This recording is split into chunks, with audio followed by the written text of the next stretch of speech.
रस्त्याच्या कामासाठी उत्तर प्रदेशातील प्रयागराज येथून सोलापूर जिल्ह्यातील जेऊर तालुका अक्कलकोट येथे आलेल्या एका 30 वर्षीय मजुराचा अज्ञात कारणावरून झालेल्या मारहाणीत दुर्दैवी मृत्यू झाला.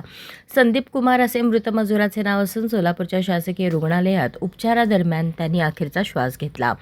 मिळालेल्या माहितीनुसार 1 ऑगस्ट 2026 रोजी दुपारी 12च्या सुमारास जेऊर गावाजवळ सागर आणि दयानंद या दोघांनी संदीप कुमार यांना अज्ञात कारणावरून जबर मारहाण केली. या मारहाणीत संदीप कुमार गंभीर जखमी झाले. घटनेनंतर स्थानिकांनी त्यांना तातडीने अक्कलकोट येथील सरकारी दवाखान्यात दाखल केले. मात्र त्याची प्रकृती चिंताजनक असल्याने पुढील उपचारासाठी सोलापूर येथील छत्रपती शिवाजी महाराज सर्वोपचार रुग्णालयात हलवण्यात आले.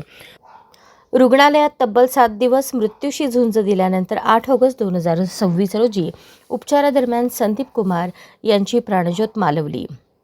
मृत संदीप कुमार यांच्या पश्चात पत्नी, 2 मुले असा परिवार आहे.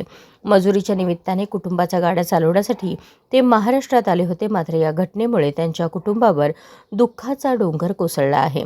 या प्रकरणी अक्कलकोट पोलीस ठाण्यात नोंद करण्यात आली असून मारहाणीचे नेमके कारण अद्याप अस्पष्ट आहे. संशयित आरोपी सागर आणि दयानंद यांच्याविरोधात गुन्हा दाखल करण्याची प्रक्रिया सुरू असून पोलीस या प्रकरणाचा अधिक तपास करत आहेत. अशाच नवनवीन अपडेटसाठी जनता राज्य न्यूज चॅनलला सबस्क्राईब करा, लाईक करा आणि शेअर करायला विसरू नका.